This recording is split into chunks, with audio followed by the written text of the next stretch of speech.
In 2012, Dr. Simon Alcott, a respected New Hampshire surgeon, packed for a medical conference in Chicago and kissed his wife goodbye. He never arrived. His rental car was later found wiped clean at a rest stop, and with no other leads, the trail went cold, leaving his family suspended in grief for 5 years. Then, during a life-or-death surgery in a Texas ER, a doctor removed a strange obstruction from deep within her patient's abdomen. It was Dr. Alcott's hospital ID, and its precise placement suggested it was not a surgical mistake, but a calculated act designed to be discovered. The scalpel stalled against something that shouldn't have been there. Dr. Elena Garza applied a fraction more pressure, but the resistance was absolute, hard, unyielding, and buried deep within the inflamed chaos of the patient's abdominal cavity. It was October 2017, deep in the heart of a humid Texas night, and the operating room at San Antonio Medical Center was thick with the metallic tang of blood and the sharp, sterile odor of betadine. The monitors overhead screamed a symphony of distress. Victor Ramos, a man barely clinging to his early 20s, was sliding rapidly, inexorably, into the abyss of septic shock. "Vitals are dropping, doctor," the anesthesiologist, Dr. Eris Thorne, called out, his voice tight, strained through the layers of his surgical mask. "BP 80/50 and falling. I'm maxing out the pressors." "I know, Eris." "Hang in there," Garza snapped, refocusing her attention on the surgical field. The young man had been dumped in the emergency department hours earlier by 2 men who vanished before giving any substantial information. They left behind a patient delirious with agony, complaining of chronic pain that had escalated into an acute crisis. His history mentioned only a prior surgery months ago at some unspecified clinic near the border. The records, predictably, were non-existent. Now, Garza was navigating a minefield. The tissue was angry, friable, bleeding at the slightest touch. Adhesions, thick as ropes, had fused organs together, creating a landscape distorted by infection. "Retractors," she ordered, her voice sharp. Her scrub nurse, anticipating the need, adjusted the metal instruments, widening the view. The obstruction was localized near the stomach wall, nestled in a pocket of scar tissue that looked less like a healed wound and more like a hastily patched tire. It wasn't a tumor, nor was it a gallstone. It was too large, the edges too defined. "What in the world?" she murmured. Forceps, the long, deep aches. She maneuvered the instrument carefully, trying to get a grip on the object without causing further damage to the already compromised surrounding organs. The inflammation was severe, the area slick with exudate. It took several attempts before she managed to grasp the edge of the anomaly. It felt rigid, artificial. Slowly, painstakingly, she began to dissect the object from the surrounding tissue. It was encased in a thick biofilm, a slimy, yellowish-gray shroud that obscured its true nature. As she worked, the object began to shift, revealing a flash of white beneath the organic matter. "Almost there," she said, the words a quiet prayer. With a final, delicate maneuver, the object came free. It was rectangular, about the size of a credit card, but thicker. She held it up to the harsh glare of the surgical lights, the forceps gripping it tightly. It was heavy, slick, and utterly alien to the environment of a human body. "Suction," she ordered, clearing the field before turning her attention back to the object. "And irrigation. Let's clean this off. Now." She placed the object in a sterile basin. The nurse poured saline over it, washing away the biofilm and the blood. The room was silent save for the relentless beep of the monitors and the rhythmic hiss of the ventilator. The surgical team leaned in, their curiosity overriding the clinical detachment. As the grime dissolved, the object revealed itself. It was a plastic ID card. Garza stared at it, confusion warring with the urgency of the ongoing surgery. She picked it up with a fresh pair of forceps, examining the details now visible through the clear plastic laminate. There was a logo in the corner, Concord Hospital, a name printed in bold black letters, Dr. Simon Alcott. Below that, a single word: surgeon, and an expiration date, September 6, 2019. But it was the photograph that stopped her cold. A man in his late 40s or early 50s, smiling faintly, wearing blue scrubs and a stethoscope around his neck. He had glasses, a kind face. It was a face she didn't recognize, a hospital she had never heard of, located thousands of miles away in New Hampshire. The discovery was bizarre, unsettling, and profoundly wrong. A surgeon's ID card sealed inside a patient like a grotesque time capsule. It felt like a violation, a desecration of the surgical oath. "Doctor, his pressure is bottoming out," Eris warned, the urgency in his voice snapping her back to the present crisis. "Right," Garza said, her mind reeling. She placed the ID card back in the basin, ensuring it was secure. "Let's stabilize him. I need 2 units of packed red blood cells. Stat." She turned back to the patient, the immediate threat of death overshadowing the mystery she had just unearthed. But as she worked, fighting to repair the damage and control the infection, the image of the smiling surgeon remained burned into her mind. This wasn't just a surgical complication. This was a message from the unknown, a silent scream trapped in flesh. Hours later, the sky outside beginning to lighten with the first hint of dawn, Victor Ramos was stabilized. He was transferred to the intensive care unit, clinging precariously to life, but alive nonetheless. Garza, exhausted down to her bones but wired with a strange, unsettling adrenaline, didn't go to the doctor's lounge. Instead, she walked directly to the hospital administration office. She carried the sterile basin, the ID card sealed inside a biohazard bag. The moment she handed it over to the hospital's legal counsel and the waiting police officers, she knew she had opened a door to something dark and complex, something that reached far beyond the sterile confines of her operating room. The ID card's trail led investigators to Concord Hospital in New Hampshire, where the hospital administrator made a phone call that would shatter a life carefully rebuilt from grief. Dr. Charlotte Alcott, the widow listed in Simon Alcott's personnel file, was still practicing medicine, still working the same halls her husband had walked before vanishing 5 years ago. The rhythmic hiss and click of the ventilator provided the baseline to Dr. Charlotte Alcott's world. In the pediatric operating room at Concord Hospital, the environment was meticulously controlled, every variable monitored, every potential crisis anticipated and averted. This sterile precision was her sanctuary, the only place where the chaos of the last 5 years faded into the background, replaced by the demanding immediacy of preserving a fragile life. It was here, managing the delicate balance between consciousness and oblivion, that she felt most in control. It had been 5 years since Simon vanished, 5 years since 2012, when he had kissed her goodbye in the doorway of their New Hampshire home, his travel briefcase in hand, heading for a routine medical conference in Chicago. He never arrived.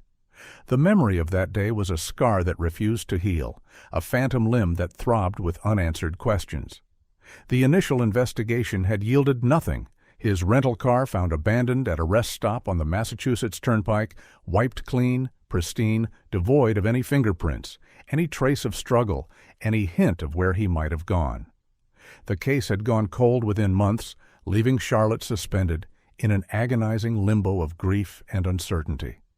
She had built a life around the absence, a careful construction of routine and professional dedication.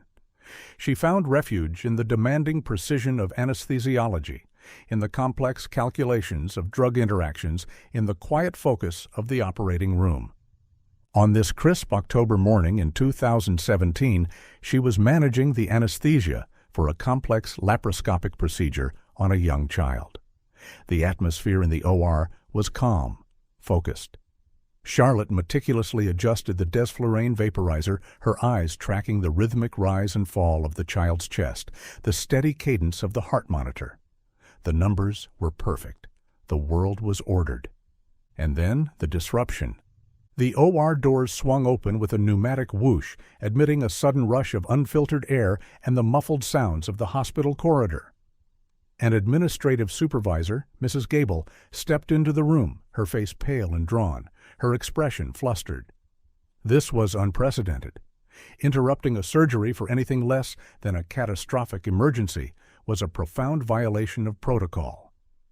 "Dr. Alcott," Mrs. Gable said, her voice hushed but urgent, trembling slightly. "You need to come out. Now." Charlotte looked up, startled, her concentration momentarily broken. "I'm in the middle of a procedure, Mrs. Gable." "Whatever it is, it has to wait."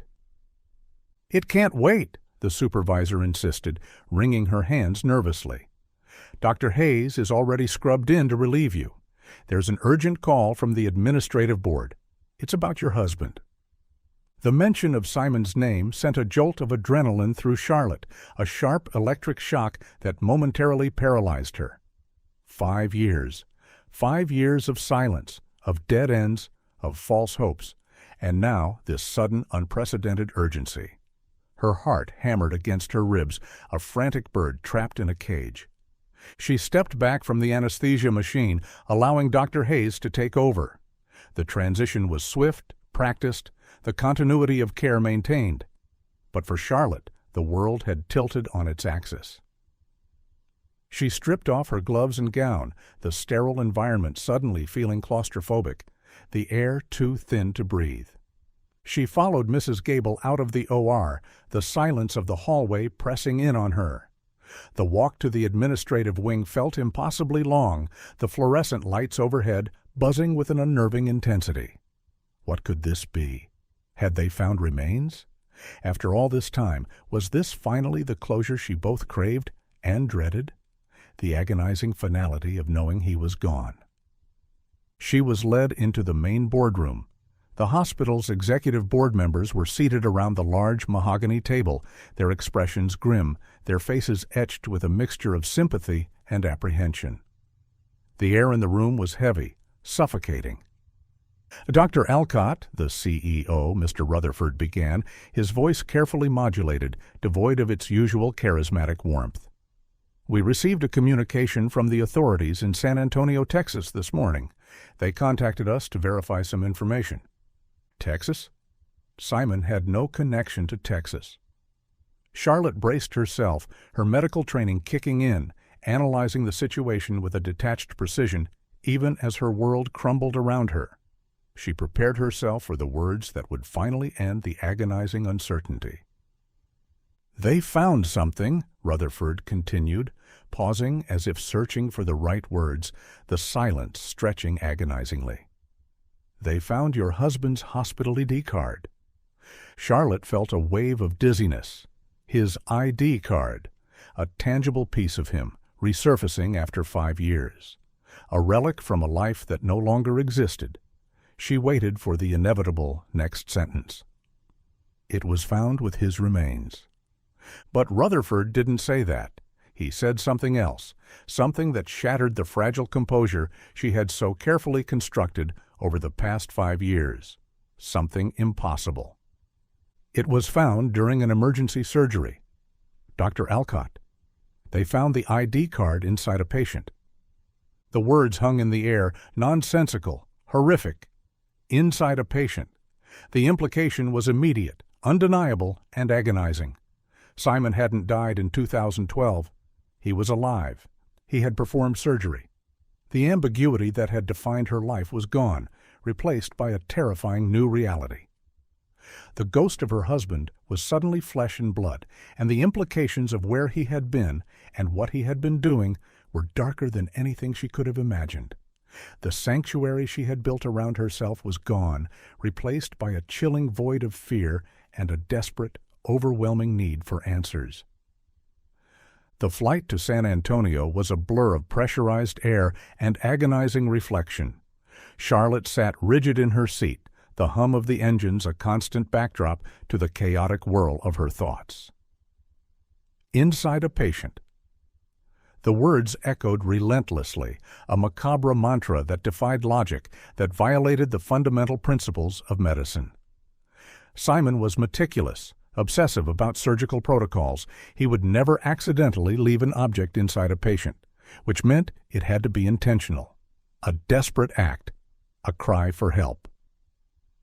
She landed in San Antonio under the oppressive weight of the Texas heat. The air was thick, humid, a stark contrast to the crisp autumn she had left behind in New Hampshire. The environment felt alien, hostile. She was met at the airport by a tall, imposing man in a Stetson and boots, his face weathered by the sun, his eyes holding a weary skepticism. Texas Ranger Elias Vance.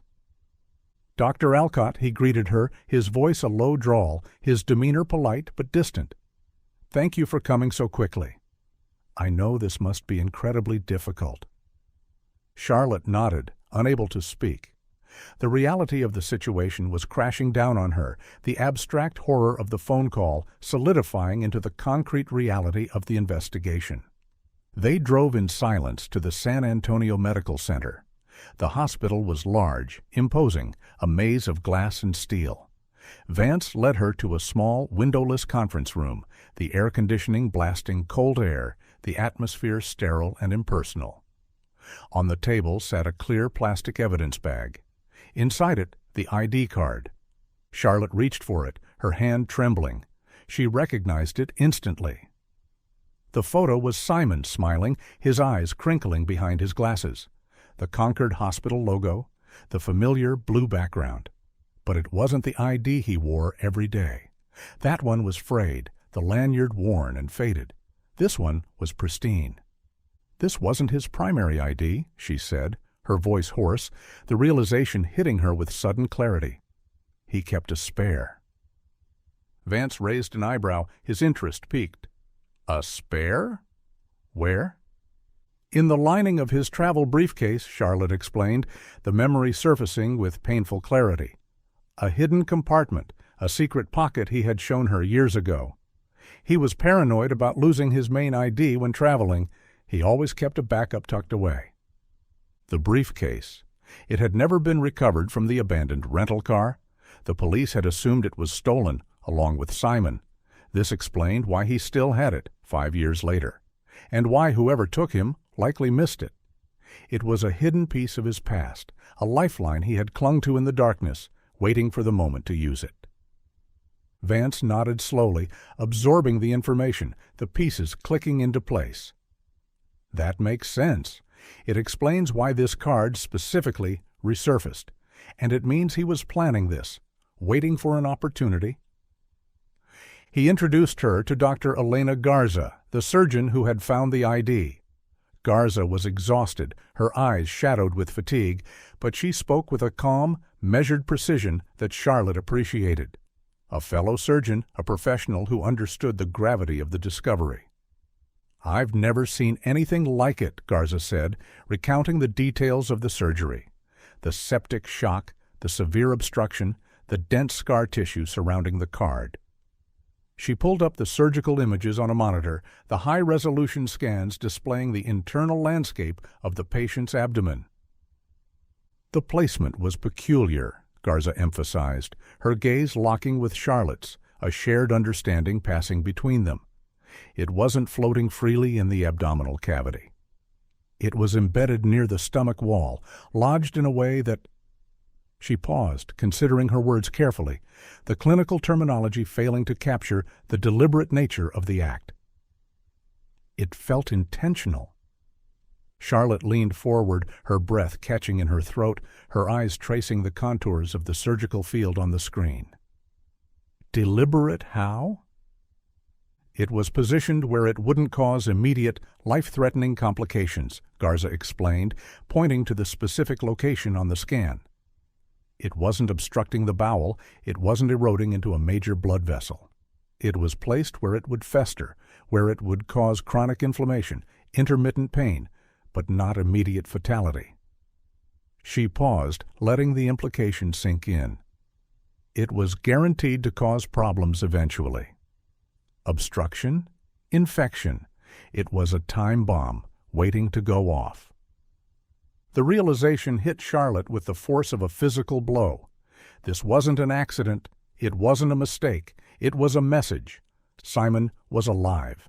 He was captive. And this was a desperate, calculated cry for help. He had used the only tool he had left, his surgical skill, to send a signal to the outside world. He had intentionally harmed a patient, risked a life, because he knew it was the only way to be found. The weight of that knowledge settled heavily on Charlotte. The relief of knowing he was alive was immediately overshadowed by the terror of what he must be enduring. He hadn't walked away from their life. He had been taken. And now, 5 years later, he was reaching out, pulling her into the darkness with him. The search for Simon had begun, not in the cold trails of the past, but in the immediate, terrifying present. The intensive care unit was a symphony of alarms and monitors, a sterile environment where the battle between life and death was fought in agonizing increments. Victor Ramos lay swallowed by the hospital bed, tethered to machines by a web of tubes and wires. He was weak, his skin pale and clammy, the aftermath of the septic shock still evident in his labored breathing. But he was conscious and terrified. Charlotte stood beside Ranger Vance, watching the young man through the glass partition of his room. He looked younger than she had expected, barely out of his teens, his face etched with a mixture of pain and fear. His eyes darted nervously around the room, flinching at every sound, every shadow, the constant vigilance of a hunted animal. "He's been resistant to questioning," Vance murmured, his arms crossed over his chest, his gaze fixed on the young man. "Claims he doesn't remember anything about the surgery. A convenient amnesia." "He's scared," Charlotte observed, her gaze shifting to the heart monitor above Victor's bed. The rhythmic peaks and valleys told a story of their own, a narrative of physiological stress that belied his silence. "His heart rate is elevated, his blood pressure labile. He's in a state of hyperarousal." They entered the room, the sudden intrusion intensifying the atmosphere of fear. Victor's eyes widened in alarm as he saw Vance's badge and the imposing presence of the Texas Ranger. He shrank back against the pillows, the movement pulling at the tubes and wires connected to his body. "Victor," Vance began, his voice calm but firm, the practiced tone of an investigator accustomed to dealing with reluctant witnesses. "I'm Ranger Vance. This is Dr. Alcott. We need to ask you some questions about your previous surgery." Victor shook his head vehemently, the movement small but decisive. "I told the other cops. I don't know anything. I don't remember." "You were injured near the border, right?" Vance pressed, his tone unwavering. "Your associates took you to a clinic? A humanitarian clinic, you said." "Yeah," Victor mumbled, avoiding eye contact, his gaze fixed on the ceiling. "They help people. I was hurt bad, bleeding." "What kind of injury?" Vance continued, relentless. "A gunshot wound? A stab wound?" "I don't know. My stomach, it hurt." "And the surgery?" Vance pressed. "Who performed it? Where was the clinic? We need a location, Victor. A name." "I don't know," Victor insisted, his voice rising in panic, the monitors above his bed reflecting his escalating distress. "They drugged me. I was out of it. I swear to God, I don't remember anything." Charlotte watched him closely. As an anesthesiologist, she was trained to read the subtle physiological signs of stress and deception. The spikes in his heart rate, the shallow breathing, the fine sheen of sweat on his forehead. He was lying, not out of malice, but out of sheer terror. He was protecting himself, or perhaps someone else, from a threat far greater than the legal consequences of his silence. "Victor," Charlotte interjected, her voice soft, non-threatening, a stark contrast to Vance's authoritative tone. "I know you're scared. I understand, but the man who operated on you? He's my husband, Simon. He's been missing for 5 years. He left something inside you, a message. He needs our help." Victor stared at her, his eyes wide with disbelief, the revelation momentarily eclipsing his fear. "Your husband? He did this to me? This pain? It was him?" He did it to save himself, Charlotte explained, struggling to keep her own emotions in check, the agonizing reality of Simon's desperate act hitting her anew. And maybe to save you too, but we need to know where he is. Who has him? Please, Victor, help us find him. Victor shook his head again, tears welling in his eyes, the conflict raging within him. I can't. You don't understand. They'll kill me. They'll kill my family. They are everywhere. The fear radiating from him was palpable, a physical presence in the sterile room. It was a fear that spoke of organizations far more ruthless and powerful than a simple humanitarian clinic. It was the fear of the cartels, the shadowy organizations that ruled the borderlands with an iron fist. Vance leaned closer, his expression softening slightly. We can protect you, Victor. We can put you in protective custody. Your family too, but you have to cooperate. You have to give us something to work with. You can't protect me from them, Victor whispered, his voice trembling, the resignation in his tone chilling. Nobody can. They left the room frustrated, the heavy silence stretching between them. Vance cursed under his breath, his frustration boiling over. He knows something, he's just too scared to talk. Damn it. He's terrified, Charlotte agreed. The image of Victor's tear-streaked face burned into her mind. Whoever these people are, they have a tight grip on him. A grip strong enough to overcome his fear of death. Vance began coordinating with his team, digging deeper into Victor's background. The initial reports confirmed his involvement in low-level drug running, small-time smuggling across the border.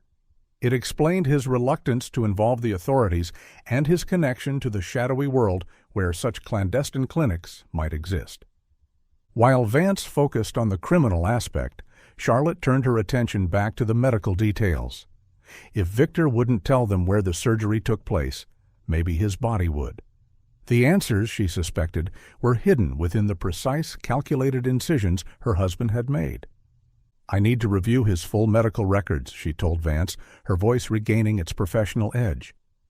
The high-resolution CT scans, the surgical notes, everything. I need to know exactly what Simon did to him. What kind of surgery had Simon performed? Why was Victor so convinced he was going to die? The truth, she knew, was waiting to be uncovered, hidden in the shadows and contrasts of the medical imaging. The radiology reading room was dark and cool, the only illumination coming from the high-resolution monitors displaying Victor Ramos's CT scans. Charlotte sat beside Dr. Garza, the images casting an eerie, pale blue glow on their faces. They were analyzing the aftermath of the surgery Simon had performed, searching for clues in the shadows and contrasts of the medical imaging, a forensic autopsy of a living patient. The scarring is remarkable, Garza observed, pointing to a series of subtle lines on the screen, the remnants of the previous incisions. The suture patterns are incredibly precise, elegant even. Whoever did this was highly skilled, a master surgeon. Charlotte nodded, a pang of pride mingling with the overwhelming dread. It was consistent with Simon's reputation. He was a brilliant surgeon, meticulous to a fault, his hands capable of miracles. The thought of those hands, forced to operate in a clandestine clinic under duress, was agonizing. They traced the path of the incisions, analyzing the internal structures, searching for evidence of the injury Victor claimed to have sustained. A gunshot wound, he had said. But something wasn't adding up. The surgical field was too clean, the trauma too localized. There's no sign of significant trauma, Garza murmured, her brow furrowed in confusion, zooming in on the area surrounding the stomach. No indication of internal bleeding, no ruptured organs, no fragmentation consistent with a gunshot wound. The damage we see here is entirely surgical. Charlotte leaned closer, her eyes scanning the images, searching for something, anything that would explain the surgery. The anatomy was altered, the internal landscape rearranged. And then she saw it. Or rather, she didn't see it. "Where's his left kidney?" she asked, her voice barely a whisper, the question hanging in the air, heavy with implication. Garza quickly navigated to a different view, zooming in on the renal fossa, the space where the kidney should be. It was empty, a void in the intricate architecture of the human body. "It's gone," Garza breathed, realization dawning on her face, her clinical detachment momentarily shattered by the shocking discovery. The previous surgery wasn't a repair. It wasn't an exploratory procedure. It was a nephrectomy. The revelation hit Charlotte with the force of a physical blow, the air rushing out of her lungs. Victor was missing a kidney. Simon had removed it. The implications were staggering, the scope of the crime expanding exponentially. This wasn't just kidnapping. It wasn't just a desperate act of survival. It was organized, black market organ trafficking. The pieces clicked into place with terrifying clarity. The wiped-clean rental car, the lack of ransom demands, the sophisticated surgical precision. They hadn't kidnapped Simon for money. They had kidnapped him for his skills. They had turned a healer into a butcher. "This explains Victor's fear," Vance said when they relayed the information to him, his face grim, the weariness in his eyes replaced by a cold fury. "Organ trafficking is a multi-billion-dollar industry. The people involved are ruthless. They don't leave witnesses." Charlotte felt a wave of nausea. Simon, the man who had dedicated his life to saving others, was now part of a horrific trade in human organs. The thought of him being forced to use his skills for such a purpose was unbearable. The moral injury, the psychological trauma, it was unimaginable. "We need to find out where these surgeries are taking place," Charlotte insisted, her voice gaining a new urgency, the fear replaced by a fierce determination. "If they are harvesting organs, they need a specialized facility. They need equipment, supplies, a sterile environment. This isn't a makeshift clinic in the desert." "And they need a way to transport the organs," Vance added, his expression hardening. "A network of buyers, brokers, recipients. This is bigger than we thought. Much bigger." The discovery of the nephrectomy had shifted the case entirely. The abstract fear of Simon's captivity was replaced by the concrete horror of his forced complicity in a monstrous crime. The message he had sent wasn't just a cry for help, it was a confession and a desperate plea for redemption. Charlotte knew they were running out of time. If Simon was desperate enough to risk hiding his ID card inside a patient, it meant he knew his usefulness was coming to an end. And in the world of organ trafficking, loose ends were tied up permanently. She had to find him before it was too late. The investigation was no longer just about rescue. It was about justice. The realization that Simon was involved in organ trafficking shifted Charlotte's focus. As an anesthesiologist, she understood the complex logistical requirements of a sophisticated surgical operation. A nephrectomy, especially one performed for organ harvesting, required a sterile environment, specialized equipment, and, crucially, specific anesthetic protocols. This wasn't something that could be done in a makeshift clinic in the desert. "If we can identify the drugs they are using," she explained to Vance and the growing task force, her voice regaining its professional edge, "we might be able to trace their source. These are highly regulated substances. They can't just be bought on the black market." She requested a specialized toxicology screening on the fibrotic tissue that had encased the ID card. It was a long shot, a desperate attempt to find any trace evidence from the original surgical environment. The tissue, having formed around the foreign object over months, might have absorbed microscopic traces of the drugs used during the procedure. The lab results came back 2 days later. Charlotte scrutinized the report, her eyes scanning the complex chemical compounds listed, the technical jargon blurring into a meaningless stream of data. And then she found it. Trace amounts of desflurane, a high-grade inhalation anesthetic, and rocuronium, a specific type of neuromuscular blocker. "This is significant," she told Vance, pointing to the report, the excitement building within her. "Desflurane is expensive, highly regulated, and requires specialized vaporizers to administer. It's not something you find easily, even in legitimate hospitals." "What does that tell us?" Vance asked, leaning forward intently, recognizing the importance of the discovery. "It tells us that Simon is working in a sophisticated, well-funded facility," Charlotte explained, the implications becoming clearer with every word. "They have access to high-end medical equipment and a reliable supply chain. This isn't a makeshift operation. It's a professional setup disguised as something else." The discovery narrowed the scope of the investigation.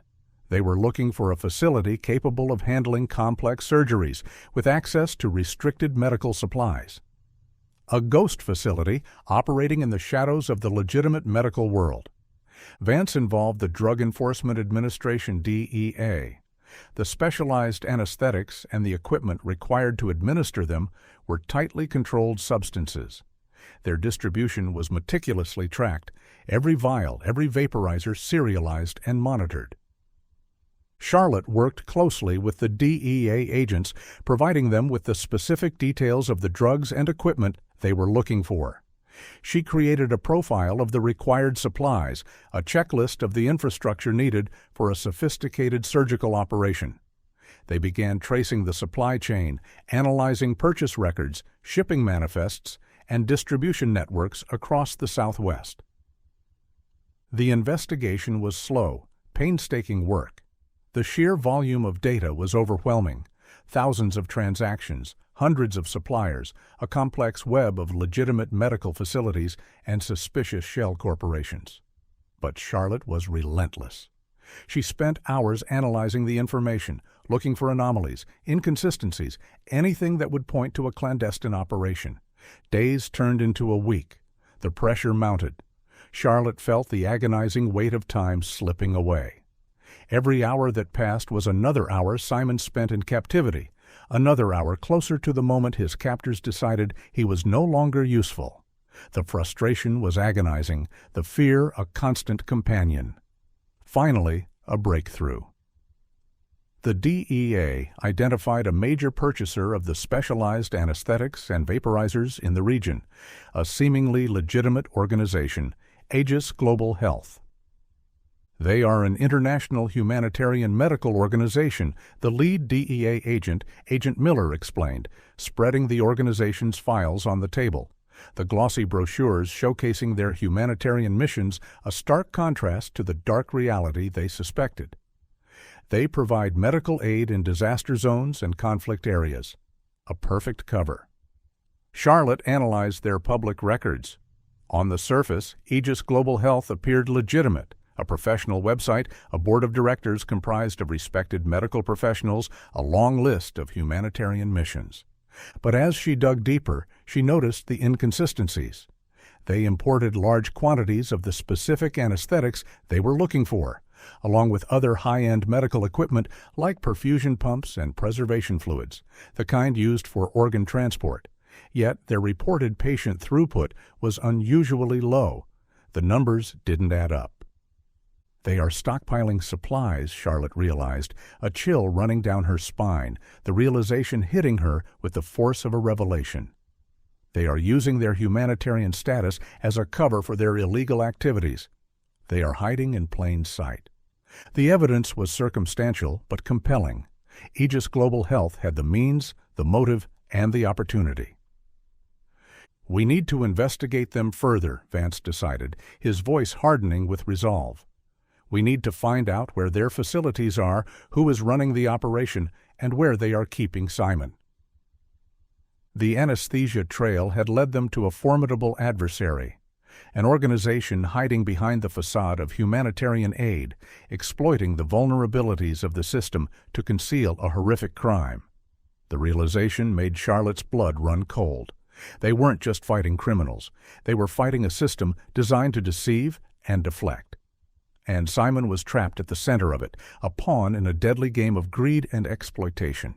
The regional office of Aegis Global Health was located in a sleek, modern building in downtown San Antonio, a gleaming tower of glass and steel that projected an image of legitimacy and success. The lobby was tastefully decorated, the walls adorned with large, high-quality photographs of smiling children receiving medical care in remote villages. The organization's logo, a stylized caduceus symbolizing healing and compassion, prominently displayed. The atmosphere was one of calm professionalism, a carefully curated image of humanitarian benevolence. Charlotte felt a surge of cognitive dissonance as she and Vance stepped into the reception area.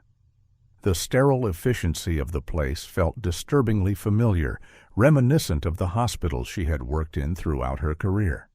But beneath the surface, beneath the polished facade of altruism, she sensed a chilling undercurrent of deception. The air felt too still, the smiles too practiced, the atmosphere too controlled. They were there to interview the director of operations.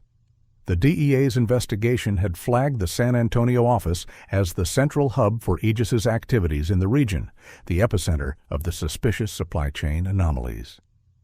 The director met them in a spacious conference room overlooking the city, the panoramic view a testament to the organization's wealth and influence. She was a striking woman, impeccably dressed in a tailored suit, with an air of quiet authority and intelligence. She introduced herself as Miss Evelyn Reed. "Ranger Vance, Dr. Alcott," she greeted them, her smile warm and welcoming, her handshake firm and confident. "How can I help you?" "We are always happy to cooperate with the authorities." Vance took the lead, his tone polite but firm, the subtle tension beneath his calm demeanor betraying the gravity of the situation. "We are conducting an investigation into the illicit distribution of controlled medical substances in the region. Your organization imports large quantities of specialized anesthetics, specifically desflurane and rocuronium, and we need to verify your usage records."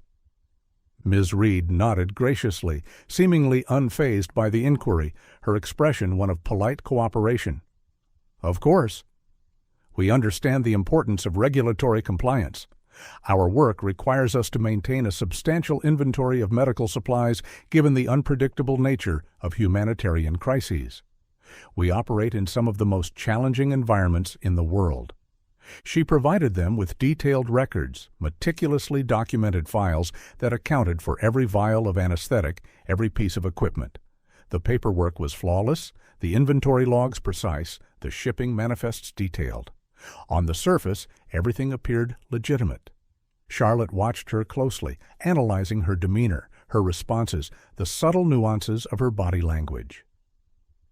Ms. Reed was charismatic, intelligent, and smoothly deflected specific questions about the organization's operations, citing security protocols, patient confidentiality, and the complexities of international logistics. She was a formidable adversary, a master of deception. "Your organization reports unusually low patient throughput compared to the volume of supplies you import," Charlotte interjected, her voice cutting through the polite facade, the question direct and challenging. "Can you explain that discrepancy? The ratio of anesthetic usage to surgical procedures seems disproportionate." Ms. Reed turned her attention to Charlotte, her smile remaining in place, but her eyes hardening slightly, a flicker of irritation crossing her features. "Our focus is on providing high-quality care in challenging environments, Dr. Alcott. That often requires specialized equipment and medications that are not readily available in the regions we serve. We prioritize preparedness over volume. We must be ready to deploy at a moment's notice." The answer was plausible, rehearsed, delivered with the smooth confidence of someone accustomed to deflecting scrutiny. But Charlotte noticed something else. The way Ms. Reed spoke, the precise terminology she used, the clinical detachment in her tone. It was subtle but recognizable. The language of medicine, the cadence of a clinician. "You have a medical background, don't you?" Charlotte asked, her intuition screaming at her, the suspicion solidifying into certainty. "You're a doctor." Ms. Reed hesitated for a fraction of a second, a flicker of surprise crossing her features before she regained her composure. "I have extensive experience in medical administration. Yes, I hold a doctorate in public health. It's essential for managing an organization like Aegis." But Charlotte knew it was more than that. The way she carried herself, the subtle nuances in her language, It spoke of years spent in operating rooms making life and death decisions. She had the demeanor of a surgeon, the precision, the control, the underlying arrogance. They left the office with more questions than answers. The records were clean, the director unflappable, but the feeling of deception lingered, a foul odor beneath the sterile scent of the facility. "She's lying," Charlotte said as they walked back to the car, the bright Texas sun feeling suddenly oppressive. "She's hiding something, and she's a surgeon, I'm sure of it." "I agree," Vance said, his expression troubled, the frustration evident in his voice. "But we have no concrete evidence. We can't move against them based on a gut feeling. We need proof." "She's the one running the medical side of the operation," Charlotte insisted, the realization chilling her to the bone. "She's the architect." If the director of Aegis was indeed a surgeon, it meant the organ trafficking ring was orchestrated by someone with the expertise to manage the complex medical procedures involved. Someone ruthless enough to exploit their skills for profit. Someone capable of kidnapping Simon and forcing him to operate against his will. The visit to Aegis had confirmed their suspicions, but it had also alerted the organization to their investigation. They had rattled the cage, and now the serpent was aware of their presence. Charlotte knew they had to tread carefully. They were dealing with a sophisticated adversary, one who understood the system and knew how to manipulate it. The polished facade of Aegis Global Health was cracking, revealing the darkness beneath, and Charlotte was more determined than ever to expose it. The confrontation with the director had made it personal. It was no longer just about finding Simon. It was about bringing down the organization that had destroyed their lives. The hunt was on. The visit to Aegis had cast a long shadow over the investigation. The organization was now aware that they were under scrutiny, and Charlotte knew, with a chilling certainty, that they would do whatever it took to protect their operation. The realization heightened the sense of urgency, the feeling that they were running out of time, that the walls were closing in. The investigation stalled. The DEA's surveillance of Aegis yielded nothing concrete. The organization was meticulous in covering its tracks, their communications encrypted, their movements seemingly legitimate. The frustration mounted.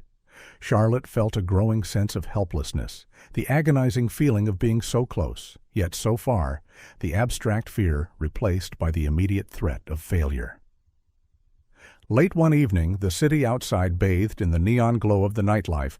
Charlotte returned to the hospital to check on Victor. He was still in the ICU, slowly recovering from the septic shock, the physical wounds beginning to heal. But the psychological trauma was evident. He remained withdrawn, jumpy, his fear a constant presence in the sterile room, a ghost haunting the machines that kept him alive. As she approached the ICU wing, the familiar sounds of the monitors and the hushed voices of the nurses providing a semblance of normalcy, she noticed a commotion near the nurses' station. Two men in orderly uniforms, their backs to her, were arguing with the nurse guarding Victor's room. The police officer assigned to protect Victor stood beside the nurse, his posture tense, his hand resting on his weapon. "We're here for a patient transfer," one of the men insisted, his voice aggressive, a sharp edge beneath the veneer of professionalism. "Victor Ramos, he's being moved to another facility, a specialized unit." "I have no record of a transfer," the nurse replied, her tone firm but strained, her eyes darting nervously between the men and the police officer. "And I can't authorize his release without the attending physician's approval. Dr. Garza didn't mention anything about a transfer." "This is an emergency transfer," the other man argued, gesturing impatiently with a clipboard, the paperwork fluttering in the air-conditioned breeze. "The authorization came directly from the administration. We don't have time for this bureaucratic nonsense." Charlotte stopped, her instincts screaming at her. Something was wrong. The protocols were off. Emergency transfers required a specific set of procedures, a chain of command that was clearly being bypassed. The men were too aggressive, too insistent. And the timing, late at night, when the hospital was understaffed, was suspicious. She approached the group, her heart pounding in her chest, the adrenaline flooding her system. The men turned to look at her, their eyes cold and assessing, their expressions hardening as they recognized her. She had been at the Aegis office. They knew who she was. "Can I help you?" Charlotte asked, her voice calm but authoritative, the practiced tone of a physician accustomed to taking control of a crisis situation. "We're here to transfer the patient," the first man repeated, his tone challenging, a subtle threat beneath the words. "I'm Dr. Alcott. I'm overseeing Mr. Ramos's care. I haven't authorized any transfer." "The authorization came from the administration," the man insisted, thrusting the clipboard towards her, the movement aggressive, invasive. Charlotte glanced at the paperwork. It looked official, the hospital logo prominently displayed, the authorization code seemingly correct. But the signatures were unfamiliar, the handwriting too precise, too controlled. It was a forgery, a sophisticated forgery, but a forgery nonetheless. The realization hit her with a jolt of adrenaline. These weren't orderlies. They were assassins. They were here to silence Victor. "This is not a valid authorization," Charlotte said, her voice rising, the urgency cutting through the tension. "You need to leave. Now." The men exchanged a quick glance, a silent communication passing between them. Their demeanor shifted instantly from impatience to aggression, the facade of professionalism crumbling, revealing the raw violence beneath. "Step aside, doctor," the first man growled, reaching for the door handle of Victor's room, his hand brushing against the concealed weapon beneath his uniform. Charlotte moved quickly, instinctively, blocking the doorway with her body, her eyes locking with his, a silent challenge. "I will not let you near him." The man lunged at her, trying to push her aside, his grip like iron on her arm. Charlotte reacted instantly, the years of self-defense training kicking in. She twisted her arm, breaking his grip, shoving him back with all her strength. "Security!" she shouted, reaching for the staff emergency alarm on the wall, the red button glowing ominously in the dimly lit corridor. She slammed her hand against the button.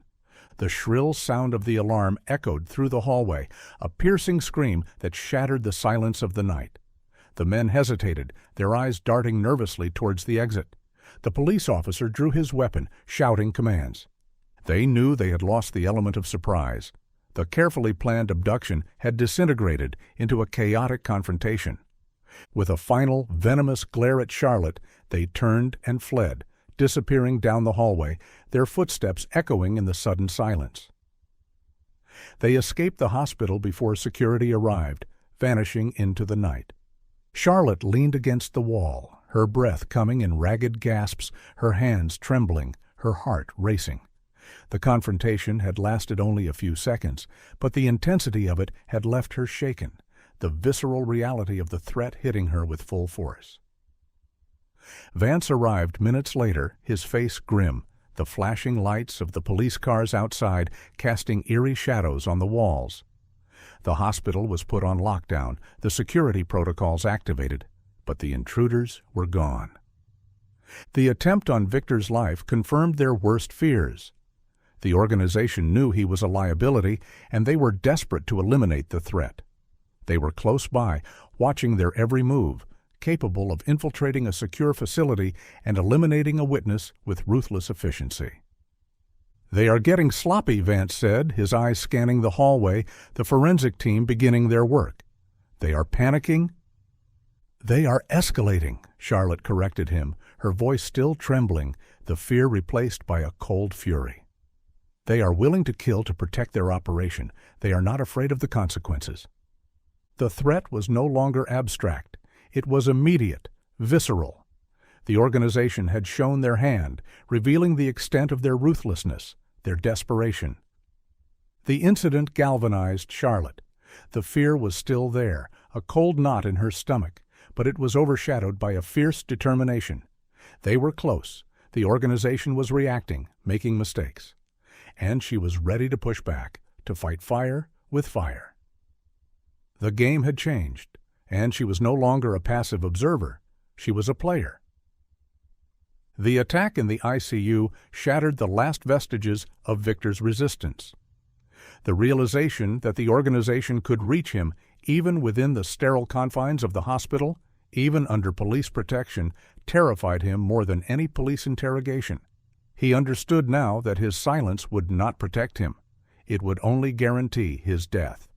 The abstract threat of violence had become a concrete reality, the fear of the organization overriding his fear of the consequences of cooperation. He was placed under heavy protective custody, moved to a secure location, a safe house hidden in the labyrinthine streets of San Antonio. Armed guards were stationed outside the door, the atmosphere tense and claustrophobic. Charlotte and Vance returned the next morning, the weight of the previous night's events hanging heavy in the air. Victor looked exhausted, his eyes hollow and haunted, the trauma of the attack etched on his face. But there was a new resolve in his expression. The fear was still there, a constant companion, but it was mingled with a desperate need to unburden himself, to confess the truth that had been festering within him. "I'll talk," he whispered as they entered the room, his voice hoarse, the words catching in his throat. "I'll tell you everything. Just keep me safe." The confession poured out of him, a torrent of fear and guilt, a disjointed narrative of his involvement in the dark underbelly of the borderlands. He hadn't sold his kidney. It was taken forcibly. "I lost a shipment," he explained, his voice trembling, the shame evident in his tone. "Drugs. A lot of money. I work for the cartel, a low-level smuggler. I messed up. They said I had to pay them back." He had been working for a local cartel, running drugs across the border, the lure of easy money overriding the risks. A risky business, but the rewards were high. Until the inevitable happened. A lost shipment, a mistake that carried a heavy penalty. "They took me to a clinic," he continued, his eyes fixed on the ceiling, the memories flooding back. "They said they were going to fix me up, to teach me a lesson, but they drugged me, and when I woke up, my kidney was gone." It was punishment, a brutal, visceral message to anyone who dared to cross the cartel, a demonstration of their power, their control over life and death. Charlotte listened in horror, the realization sinking in that the organ trafficking ring was not just a business transaction. It was a tool of control, a weapon of terror, a manifestation of the ruthless brutality of the cartel. "Where was the clinic, Victor?" Vance pressed, his voice urgent, the need for actionable intelligence overriding the emotional impact of the confession. "Where did they take you?" Victor shook his head, frustration etched on his face. "I don't know exactly. They blindfolded me, put a hood over my head. It was a long drive into the desert. Hours. The terrain was rough, the air hot and dusty. And then—" He paused, searching for the right words, the memory fragmented by the drugs and the trauma. "A plane, a small aircraft, a propeller plane. We flew for maybe an hour, maybe less." The detail was crucial. It meant the facility was remote, isolated, accessible only by air, a hidden fortress in the vast expanse of the desert. "What about the facility?" Charlotte asked, her voice soft, encouraging. "What did it look like?" "What did you see?" "It was sterile," Victor recalled, his voice barely a whisper, the memory vivid, visceral. "Like a real hospital, high-tech equipment, bright lights, but quiet, too quiet, and heavily guarded. Men with guns everywhere, automatic weapons." He described the surgeon who had operated on him. He was American. Older, gray hair, glasses. He looked broken, like he was already dead. He didn't say much. He just did his job. His hands were steady, precise. But his eyes, they were empty. Charlotte felt a pang of agony. The description matched Simon, the thought of him, broken and despairing, forced to participate in this horrific trade, was unbearable. The image of his empty eyes haunted her. And then the final piece of the puzzle, the identity of the mastermind. "The lead organizer," Victor said, his voice dropping even lower, the fear returning to his eyes. The woman who runs the operation. I saw her. She was in charge, giving orders. Charlotte leaned closer, her heart pounding. Who was she, Victor? Did you recognize her? Victor nodded, his eyes meeting Charlotte's, the confirmation she both dreaded and needed. It was her. The woman from the Aegis office, the director, Ms. Reed. The confirmation hit Charlotte with a jolt. Her intuition had been right. Evelyn Reed, the charismatic, intelligent director of Aegis Global Health, was the mastermind behind the organ trafficking ring. Did you hear her name? Vance asked, the urgency mounting. They called her La Doctora, Victor whispered, the title dripping with a mixture of fear and respect. La Doctora Torres. Torres, not Reed. The director had used an alias. The name resonated with a chilling familiarity. Maria Torres. The confession had given them the breakthrough they desperately needed. They had a name, a description of the facility, and a potential location. The abstract fear of the organization was replaced by the concrete reality of a formidable adversary. Maria Torres. The name felt like a curse on Charlotte's lips, but it was also a target, and she was ready to take aim. The hunt for Simon had entered its final, decisive phase. The name Maria Torres broke the case wide open. Vance mobilized the full resources of the task force, coordinating with the FBI, the DEA, and international authorities. They launched a deep dive into the background of the enigmatic La Doctora, peeling back the layers of her fabricated identity, exposing the darkness beneath the polished facade of Evelyn Reed. The findings were alarming, confirming their worst fears. Maria Torres was not just an administrator. She was a brilliant surgeon, trained at some of the most prestigious medical institutions in the country, a rising star in the field of transplant surgery. But her career had been derailed by a series of scandals, allegations of unethical practices, illegal experiments, and known associations with organized crime. Her license was revoked 10 years ago, Vance relayed to the task force, the profile of Maria Torres displayed on the large screen in the command center. She disappeared off the grid. We thought she had fled the country, hiding in the shadows of the cartel. But she was here all along, hiding in plain sight, using the alias Evelyn Reed, running Aegis Global Health as a front for her illegal operations. Torres was the architect of the organ trafficking ring. She had used her expertise, her connections, her ruthless ambition to build a sophisticated network, exploiting the vulnerabilities of the system and the desperation of the people involved. She was the one who had targeted Simon, recognizing his exceptional skills and realizing his value to her operation. She had orchestrated the kidnapping, the captivity, the forced surgeries. With a name and a face, the investigation accelerated. Aegis Global Health was put under intense surveillance. The DEA and the FBI worked around the clock, monitoring their communications, tracking their movements, searching for any clue that would lead them to the hidden facility. The pressure mounted, the scrutiny intense. The organization was clearly panicking. The attempt on Victor's life, the increased security at the Aegis office, the sudden flurry of activity, it all pointed to a desperate attempt to cover their tracks, to silence the witnesses, to erase the evidence. And then the breakthrough they had been waiting for. The surveillance team intercepted a series of encrypted communications between Torres and her associates. The messages were heavily coded, the language guarded, but the urgency was undeniable. They are talking about liquidating assets, the lead FBI analyst reported, his voice grim, the clinical detachment of the words chilling. And sterilizing the site. They are shutting down the operation. The implication was clear. The organization was planning to destroy the evidence, eliminate any loose ends, and disappear into the shadows. But there was more. The intercepted communications also mentioned the primary asset, Simon. They say he's becoming erratic, the analyst continued, his voice strained, that he's a liability. They are planning to dispose of him. Vance felt a wave of icy terror wash over him. Dispose of him.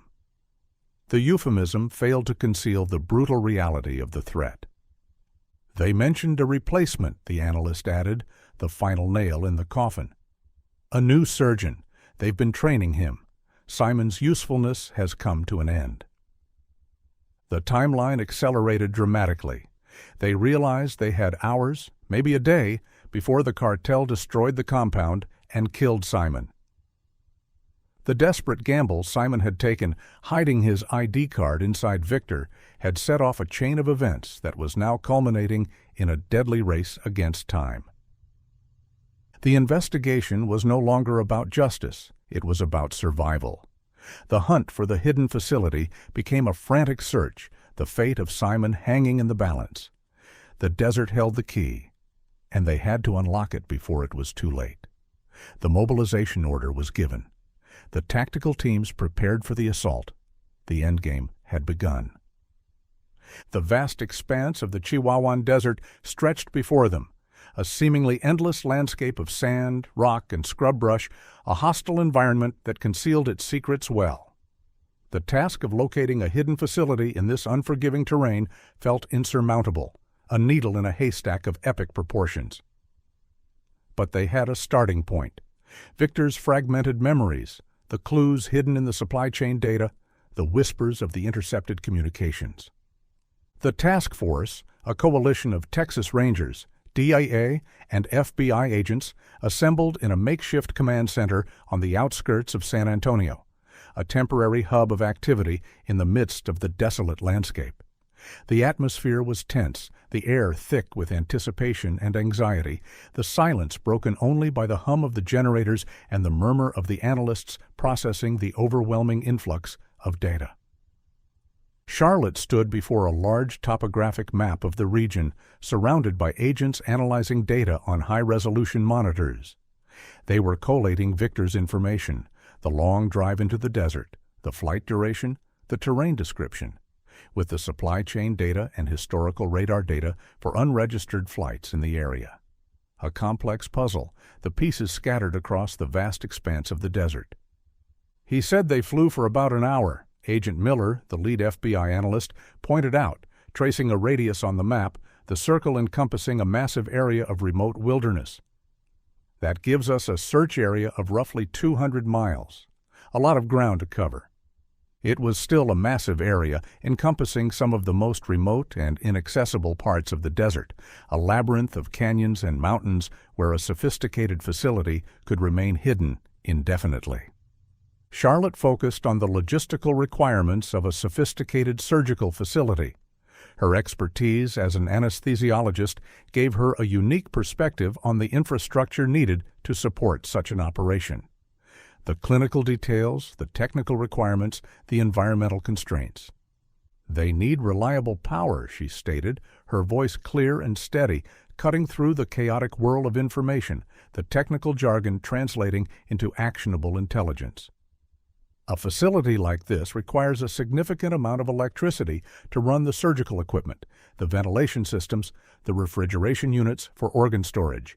They can't operate off the grid entirely. Solar arrays? Vance suggested, his gaze fixed on the map. Possibly, but they would need a massive setup, something visible from the air, and backup generators, a reliable fuel supply. And water, Charlotte continued, the basic requirements of a sterile environment foremost in her mind. They need a reliable source of clean water for sterilization, sanitation, and patient care. A well, a filtration system. A well? Miller questioned. In this terrain, groundwater is scarce. They would need access to a substantial aquifer, a rare commodity in the desert. She analyzed the geographical data, looking for areas that met these criteria. Extreme seclusion was also a factor. They needed a location hidden from prying eyes, inaccessible by ground transportation, a fortress protected by the natural defenses of the desert. The task force cross-referenced the data, overlaying the topographic maps with geological surveys, satellite imagery, and energy grid information. Slowly, Agonizingly, the search area began to narrow, the possibilities eliminated one by one. They identified a cluster of anomalies in an isolated canyon system, deep within the desert, near the border. The terrain was rugged, treacherous, virtually inaccessible by road. A perfect hiding place. "We have something here," Agent Miller announced, zooming in on the satellite imagery of the canyon system, the high-resolution images revealing the subtle signs of human activity in the desolate landscape. Infrared signatures indicating significant power consumption, and structures that don't match any public or government records. The images showed a collection of buildings nestled within the canyon walls, partially concealed by the natural rock formations, the camouflage netting blending seamlessly with the environment. Solar arrays were visible on the roofs, along with what appeared to be a makeshift airstrip on a nearby plateau. "And look at this," Miller continued, pointing to a faint line running from the compound towards a nearby mesa, a subtle disturbance in the desert floor. "It looks like a pipeline, access to a water source, an underground aquifer." The evidence was compelling. This was the likely location of the surgical compound, the hidden fortress where Simon had been held captive for 5 years. The realization sent a surge of adrenaline through Charlotte. They had found him. The abstract fear of the unknown was replaced by the concrete reality of a target. But the discovery also brought a new wave of anxiety. The compound was isolated, heavily fortified, and undoubtedly guarded by armed cartel members. Getting in would be difficult. Getting Simon out alive would be nearly impossible. The planning for the assault began immediately.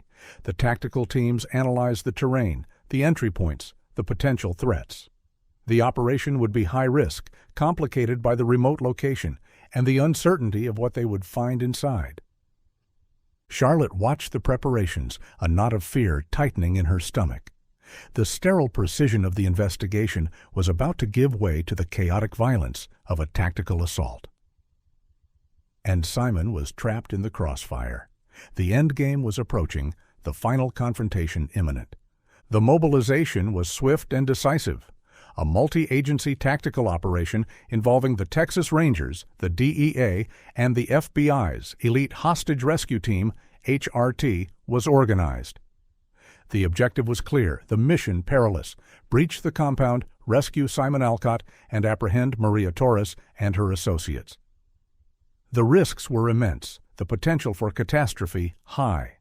The atmosphere in the command center, now relocated to a forward operating base closer to the target location, was electric. The tension was palpable, the air thick with the metallic smell of anticipation and fear. The tactical teams were gearing up, their movements precise and methodical, the silence broken only by the rustle of Kevlar, the click of weapons being checked, the low murmur of the pre-operation briefings. Charlotte watched the preparations, a detached observer in a world she didn't belong to, a world of violence and tactical precision that felt light years away from the sterile environment of the operating room. This was a war zone, and she was a civilian caught in the crossfire. Ranger Vance approached her, his face grim, his eyes reflecting the gravity of the situation, the weight of command heavy on his shoulders. "Dr. Alcott," he began, his voice low and serious, the drawl replaced by a clipped professional tone. "The operation is about to commence. You need to stay here, at the FOB. This is now a tactical assault. I cannot guarantee your safety." Charlotte looked at him, the reality of his words sinking in. She had been instrumental in the investigation, her expertise crucial in identifying the organization and locating the compound. But now she was being sidelined, relegated to the role of a passive observer. "I have to go," she stated, her voice firm, unwavering, the determination overriding the fear. "I have to be there." Vance shook his head, his expression softening with sympathy, but his resolve firm. "It's too dangerous. This is a high-risk operation, a hostage rescue situation. We can't afford any distractions, any liabilities." "I understand the risks," Charlotte insisted, her gaze locking with his, the intensity of her plea surprising even herself. but you don't understand what you're walking into. This isn't just a cartel compound, it's a surgical center, a functioning operating room. She gestured towards the satellite images of the compound displayed on the monitors. The layout of the facility burned into her memory. If Simon or other patients are undergoing procedures, a firefight could be catastrophic. You need someone there who understands the environment, the protocols, the risks, someone who can provide medical assistance, stabilize the patients, navigate the complexities of a medical crisis. Vance hesitated, considering her words. He knew she was right. The presence of a medical facility complicated the tactical situation significantly. The potential for collateral damage, for a medical catastrophe during the assault, was high. My expertise in medical protocols or layouts and anesthesia might be vital in a crisis, Charlotte pressed, her voice urgent, the words pouring out in a torrent of desperate logic. What if there are biohazards? Pressurized gases? Volatile anesthetics? What if Simon is connected to life support? You need me there. You need a doctor. The argument was compelling. Charlotte's knowledge could make the difference between life and death, between a successful rescue and a catastrophic failure. Vance looked at her, seeing the fierce determination in her eyes, the strength that had driven her throughout the investigation, the resilience that had allowed her to navigate the agonizing uncertainty of the past 5 years. He recognized the value of her expertise, the tactical advantage of having a medical professional on the ground. He finally nodded, a reluctant agreement, the decision weighing heavily on him. All right, you can join the forward operating base. You will be embedded with the tactical medics, providing support from a secure location. But you stay there. You are strictly prohibited from the assault itself. Understood? Charlotte nodded, a wave of relief washing over her. It wasn't what she wanted, but it was enough. She would be close enough to help if needed, close enough to bring Simon home. She was quickly equipped with a Kevlar vest and a radio headset. The weight of the vest was unfamiliar, constricting, a stark reminder of the danger she was walking into. The sterile environment of the operating room felt 1,000,000 miles away. The convoy of armored vehicles set off into the desert, the headlights cutting through the darkness, the silence broken only by the rumble of the engines and the crackle of the radio communications. Charlotte sat in the back of one of the vehicles, surrounded by armed agents, the darkness outside mirroring the turmoil within her. The journey was long, arduous, the terrain treacherous. The vast expanse of the desert felt oppressive, hostile. Charlotte closed her eyes, her thoughts consumed by Simon. 5 years, 5 years of captivity, of forced complicity in a horrific crime. She prayed she wasn't too late. The final confrontation was approaching. The fate of Simon hung in the balance. The Chihuahuan Desert was a universe of shadows and silence under the cold, indifferent gaze of the moon. The task force moved with practiced stealth, a phalanx of shadows detaching themselves from the darkness, the silence broken only by the crunch of their boots on the rocky ground. The terrain was treacherous, the approach to the compound a labyrinth of narrow canyons and rocky slopes, the darkness both a shield and a threat. Charlotte stood in the Mobile Command Center, FOB, a cramped armored vehicle humming with the energy of the unfolding operation, the air thick with the smell of coffee and sweat, the silence broken only by the low murmur of radio chatter and the rhythmic beep of the thermal imaging monitors. The FOB was positioned on a nearby ridge overlooking the compound, a strategic vantage point that offered a panoramic view of the unfolding drama. Her anxiety was a living thing, a cold knot tightening in her stomach, the adrenaline coursing through her veins. She watched the drone feeds, the ghostly green images of the assault teams moving towards the compound, their movements precise, coordinated, the culmination of hours of planning and preparation. They were so close. The end of the 5-year nightmare was within reach. "Alpha team in position," a voice crackled over the radio, the calm, detached tone of the tactical commander belying the inherent danger of the situation. "Perimeter secured." "Bravo team holding at the airstrip," another voice reported. "No movement on the runway?" The plan was a stealth breach. Infiltrate the compound, secure the hostages, neutralize the threats before the cartel had time to react. A surgical strike, precise and decisive. The tension in the FOB mounted with every passing second. Charlotte found herself holding her breath, her eyes fixed on the monitors, her heart pounding in her chest, the silence stretching agonizingly. The Alpha team reached the main building of the compound. They began the delicate process of bypassing the security systems, the electronic locks, the reinforced doors. The drone feed showed one of the agents working on an electronic keypad, his movements swift and efficient. And then the silence was shattered. A high-pitched alarm blared across the compound, the sound echoing through the canyons, a shrill cry of warning in the desert night. A sophisticated electronic sensor hidden beneath the ground had been tripped. "Breach compromised," the voice on the radio shouted, the calm detachment replaced by urgent intensity. "We have contact. All teams, engage. Engage." The element of surprise was lost. The compound erupted into chaos. Floodlights flared, illuminating the area, the sudden brightness blinding, exposing the assault teams caught in the open. A heavy firefight erupted. The muzzle flashes of the cartel's weapons lit up the darkness, the sound of gunfire echoing through the desert, a brutal symphony of violence.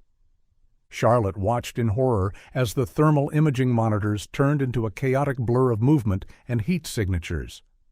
The radio chatter exploded, a cacophony of commands, warnings, and status reports, the controlled chaos of the operation disintegrating into the brutal reality of combat.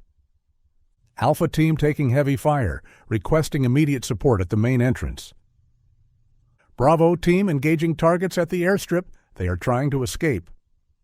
The carefully orchestrated plan disintegrated into a brutal, chaotic battle. Charlotte felt a wave of helplessness wash over her.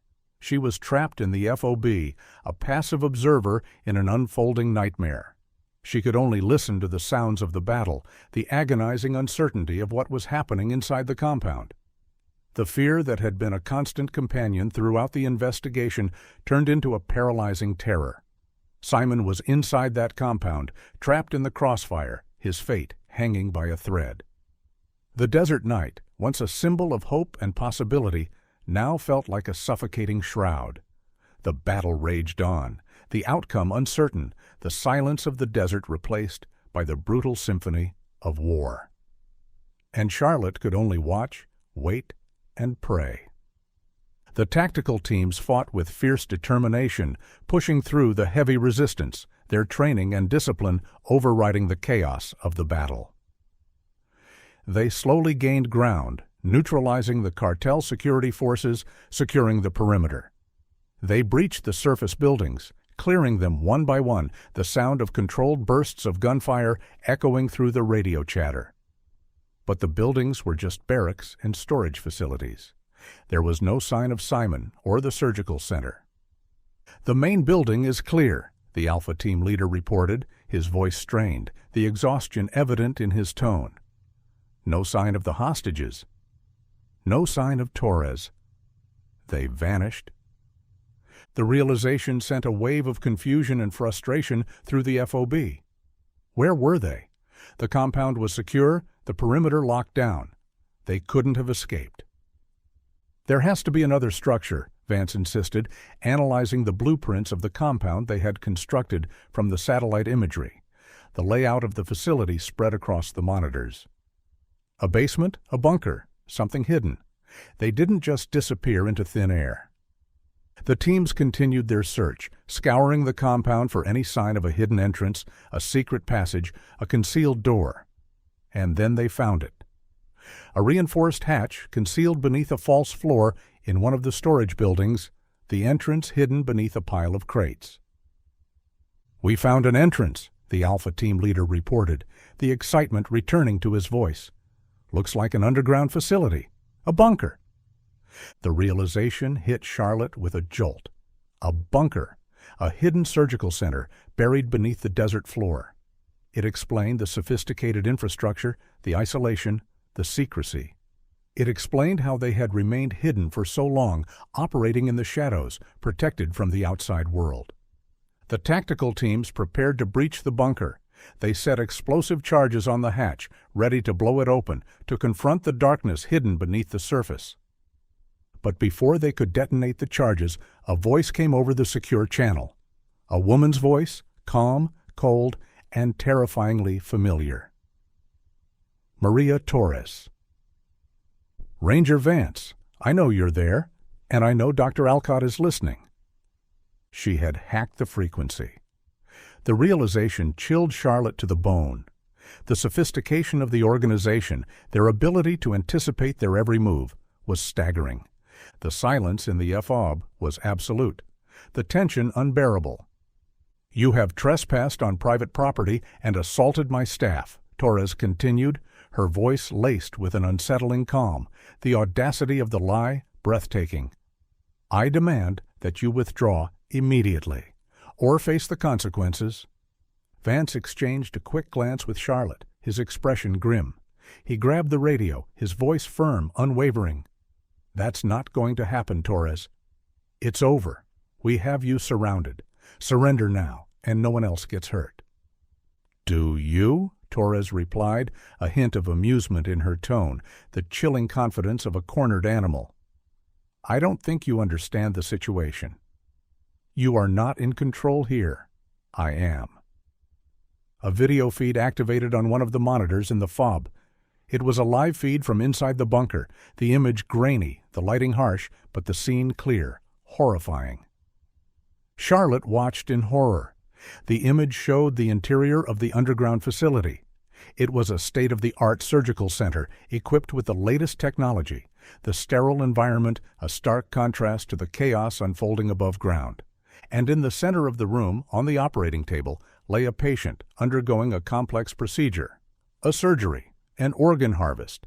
Standing over the patient performing the surgery was a man, gaunt, pale, his hair gray and thinning, his hands moving with a mechanical precision despite the exhaustion etched on his face. Simon. The sight of him, after 5 years, sent a wave of agonizing relief and terror through Charlotte.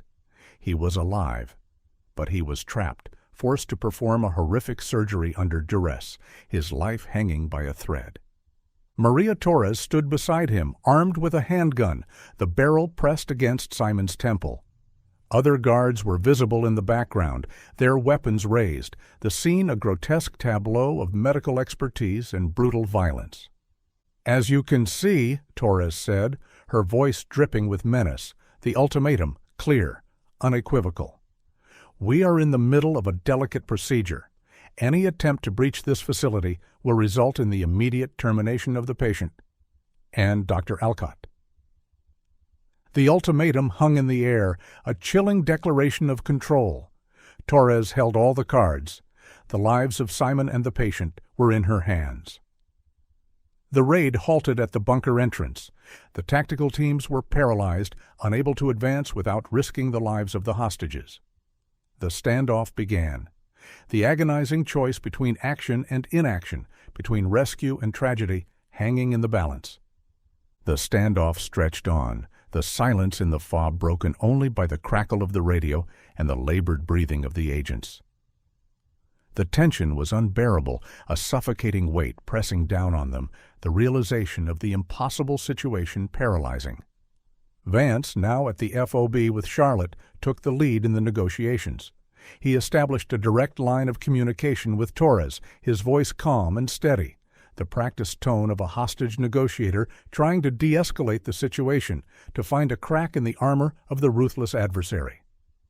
"Maria," he began, using her first name, trying to build a rapport, to humanize the situation. "We need to resolve this peacefully. No one else needs to get hurt. Think about the patient. Think about the lives at stake." "The only way this ends peacefully is if you withdraw," Torres retorted, her voice sharp and agitated, the calm facade crumbling under the pressure. She knew her organization was crumbling, her escape routes cut off, her empire collapsing around her. But she still held the ultimate leverage, the lives of Simon and the patient. "We can't do that, Maria," Vance replied, his tone firm but empathetic, the negotiation a delicate dance of pressure and persuasion. "But we can guarantee your safety if you surrender. We can ensure a fair trial, a chance to tell your side of the story." "My safety is not the issue," Torres snapped, the desperation leaking into her voice. "The issue is the completion of this procedure. This organ is worth millions of dollars, a life-saving transplant for a very important client. I will not let you jeopardize it." The cold calculation of her words sent a chill through Charlotte. Torres was not just a criminal, she was a sociopath, driven by greed and a terrifying lack of empathy, the Hippocratic Oath twisted into a grotesque parody of its original meaning. While Vance negotiated, Charlotte studied the video feed intensely, her eyes scanning the OR setup, analyzing the equipment in use, the medications being administered, the vital signs monitors visible in the background. The sterile environment of the operating room, once her sanctuary, now a prison for Simon. She recognized the specific anesthesia machine, a high-end model she had used herself many times. The ventilation setup, the infusion pumps, the surgical instruments. It was all familiar, a grotesque distortion of the environment she worked in every day. She focused on Simon. He looked exhausted, broken, his movements mechanical, forced, the surgical precision ingrained in his muscle memory overriding the terror of the situation. But his eyes? There was a flicker of something in his eyes, a spark of defiance, a glimmer of hope, a silent communication across the distance that separated them. He was aware of the situation. He knew they were there. He was waiting for an opportunity. Charlotte realized the delicate nature of the procedure underway. It was a liver transplant, one of the most complex and risky surgeries, the patient on the table connected to a web of tubes and wires, their life hanging by a thread. The slightest mistake, the slightest disruption, could be fatal. The standoff continued, the negotiations going nowhere. Torres was becoming increasingly agitated, her threats more violent, her desperation escalating. "I will kill them both, Vance!" she screamed, her voice rising in hysteria, the control slipping from her grasp. "I swear to God, I will kill them both. Don't test me." The situation was deteriorating rapidly. They needed a breakthrough, a way to break the stalemate, to regain control, to neutralize the threat without sacrificing the hostages. Charlotte looked at the monitors, her mind racing, searching for a vulnerability, a weakness in Torres's armor, a flaw in the seemingly impenetrable fortress of the underground bunker. And then she saw it. A subtle detail, a flicker of information on the vital signs monitor. Something that only an anesthesiologist would notice. A subtle fluctuation, a momentary dip in the blood pressure, a slight increase in the heart rate. The patient was unstable. The realization hit her with a jolt.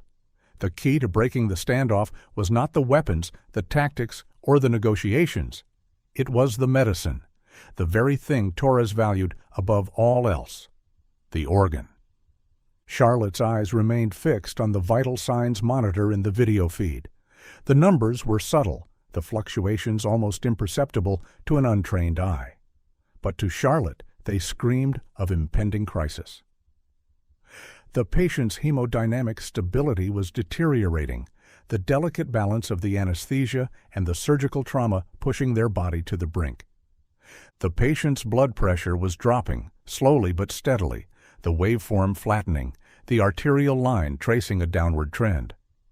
The heart rate was increasing, a compensatory mechanism for the decreased cardiac output, the rhythmic peaks on the ECG becoming faster, narrower. The oxygen saturation levels were fluctuating, the numbers dipping precariously close to the critical threshold. The patient was medically fragile even before the surgery. The stress of the procedure, the massive blood loss inherent in a liver transplant, the complex interplay of the anesthetic drugs, it was all pushing them towards the edge of collapse. She also noted the specific drugs being administered via the infusion pumps, a cocktail of anesthetics, muscle relaxants, and vasoactive drugs. A delicate balance that required constant monitoring and adjustment, a balance that was clearly being disrupted by the escalating crisis. "Vance," Charlotte said, her voice low and urgent, pointing to the monitor, the subtle fluctuations highlighted on the screen. "The patient is unstable. They are crashing. They are heading towards hemodynamic collapse." Vance looked at the screen, his brow furrowed, the complex medical data meaningless to him. "What do you mean?" "They look stable. The numbers are still in the green." "No," Charlotte insisted, her voice firm, the authority of her expertise overriding his skepticism. "Look at the trends. The blood pressure is dropping. The heart rate is increasing. They are losing blood faster than they can replace it. They are heading towards irreversible shock." The realization dawned on Vance. If the patient died on the table, the organ would be useless. The multi-million-dollar transaction, the motivation behind the entire operation, would be lost. "Torres needs the surgery to be successful," Charlotte continued, her mind racing, the strategy forming in her mind. "She needs the organ to be viable. That's her priority. That's her vulnerability. We can use this." The insight shifted the dynamic of the standoff. They had leverage, a way to pressure Torres, to force her hand, to break the deadlock. "We need to exploit this," Vance said, his eyes fixed on the monitor, the realization of the opportunity dawning on him. "We need to make her believe that she needs our help, that we are the only ones who can save the patient." "I can help," Charlotte said, a desperate plan forming in her mind, a gamble that relied on her expertise, her connection with Simon, and Torres's greed. "I can guide Simon through the stabilization procedure. I can talk him through the crisis." Vance looked at her, skeptical, the risks of the plan evident. "How?" "We have no direct communication with him. Torres controls the microphone. She will hear everything." "Through Torres," Charlotte replied, the plan solidifying in her mind. "We make her believe that I'm the only one who can save the patient. And the organ. We use her desperation against her." It was a risky gamble. It relied on Torres's greed outweighing her paranoia, her medical background overriding her criminal instincts. But it was the only option they had. The alternative was a bloodbath. "Do it," Vance commanded, handing her the radio headset, the weight of the decision heavy on his shoulders. Charlotte took a deep breath, her heart pounding in her chest. She was about to enter a high-stakes negotiation, not for money or power, but for the life of her husband, and she was going to use the language of medicine as her weapon. She pressed the transmit button, her voice calm and steady, despite the turmoil raging inside her. "Torres, this is Dr. Alcott. I'm an anesthesiologist, and your patient is crashing. You are losing the organ." The silence on the other end of the line was absolute. Charlotte waited, the tension mounting with every passing second, the fate of Simon hanging in the balance. Finally, Torres responded, her voice laced with suspicion, the arrogance replaced by a subtle tremor of fear. "What are you talking about?" "The patient is stable. Simon is an excellent surgeon." "No, they are not," Charlotte retorted, her tone authoritative, the confidence in her voice unwavering. "And you know it. You are a surgeon, Torres. You can see the signs, the hemodynamic instability, the metabolic acidosis, the impending cardiac arrest." She was bluffing, relying on the subtle fluctuations on the monitor and her understanding of the physiological stress of the procedure to create a sense of urgency, a manufactured crisis that mirrored the reality of the situation. But she had to make Torres believe that the crisis was imminent and that she was the only one who could prevent it. The gamble paid off. The potential loss of millions of dollars weighed against Torres's immediate crisis. The silence stretched on, the tension mounting, and then a crack in the armor. "What do I do?" Torres asked, her voice barely a whisper, the admission of vulnerability, a victory in itself. The door was open. Now Charlotte had to walk through it. The Alcott maneuver was about to begin. Charlotte seized the opportunity, her mind working with the practiced precision of years spent in the operating room, the complex interplay of physiology and pharmacology unfolding in her mind. She began issuing instructions, her voice calm and authoritative, the complex medical terminology rolling off her tongue like a foreign language, a language that Torres understood but couldn't fully control. "You need to increase the infusion rate of the vasopressors," she commanded, her eyes fixed on the monitor, tracking the patient's response. "Norepinephrine, 0.1 mics per kilo per minute, and administer a bolus of calcium chloride. 1 gram, slow IV push, now." Torres relayed the instructions to Simon, her voice strained, the tension mounting in the underground operating room. Charlotte watched as Simon complied, his movements swift and efficient, despite the exhaustion and the duress, the ingrained instincts of a surgeon taking over. The patient's vital signs began to stabilize, the blood pressure rising, the heart rate slowing. The immediate crisis was averted. The organ was safe. For now. But Charlotte wasn't done. She had stabilized the patient, but she hadn't secured Simon's release. She needed a way to communicate with him directly, to coordinate a distraction, a moment of chaos that would allow the tactical teams to breach the bunker. And then she remembered. The coded language they had developed over years of working together in the OR. A series of commands and numerical values, a shorthand they used during crisis situations when time was short and the stakes were high. A private language born from the shared experience of countless surgeries, countless emergencies. It was a language only they understood. "Torres," Charlotte said, her voice urgent, the manufactured crisis escalating. "The patient is still unstable. They are developing a paradoxical reaction to the anesthetic cocktail, a rare complication but fatal if not treated immediately.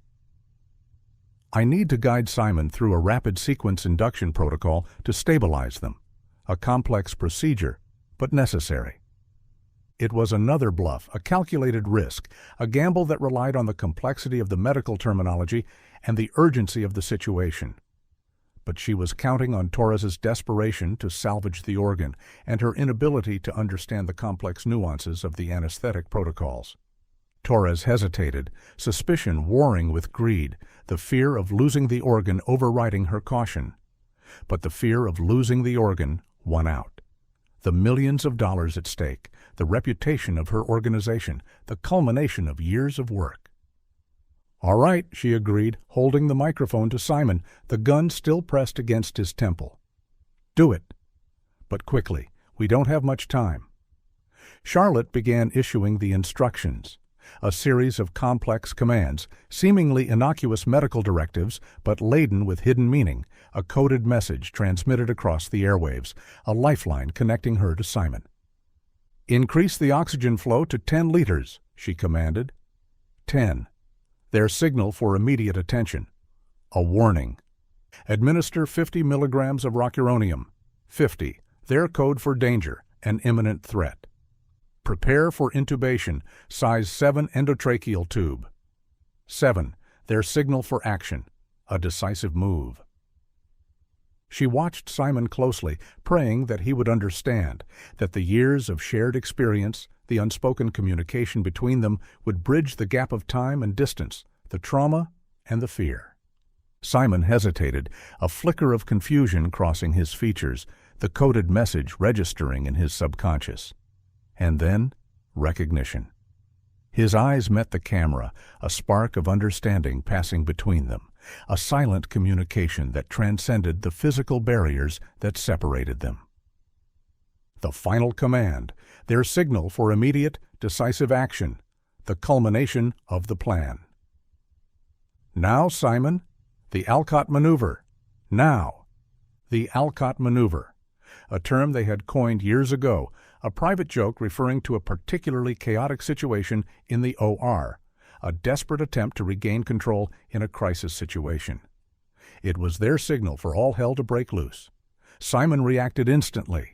He didn't stabilize the patient. He didn't follow the instructions. He acted. The decisive moment had arrived. The gamble had paid off. The carefully orchestrated chaos was about to unfold, and the fate of Simon hung in the balance, the outcome determined by the next few seconds of action. As Charlotte delivered the command, Simon exploded into action. He didn't reach for the intubation equipment. Instead, with a sudden, violent movement, he ripped a major line from the anesthesia machine near him. The high-pressure oxygen line, a sudden localized release of pressurized oxygen and volatile anesthetic gas, erupted in the confined space of the OR. The high-pitched hiss of the escaping gas filled the room, a deafening roar that overwhelmed the senses. The immediate chaos was overwhelming, a localized fire hazard, a thick cloud of vapor that obscured the view of the camera, the sterile environment transformed into a chaotic battlefield. Torres screamed, stumbling back, caught off guard by the sudden violence of the action, the pressurized gas blasting against her face. The guards raised their weapons, confused and disoriented by the sudden chaos, their visibility reduced, their targets obscured. The tactical teams monitoring the situation reacted instantly. The distraction, the chaos, the momentary lapse in control. "Breach! Breach! Breach!"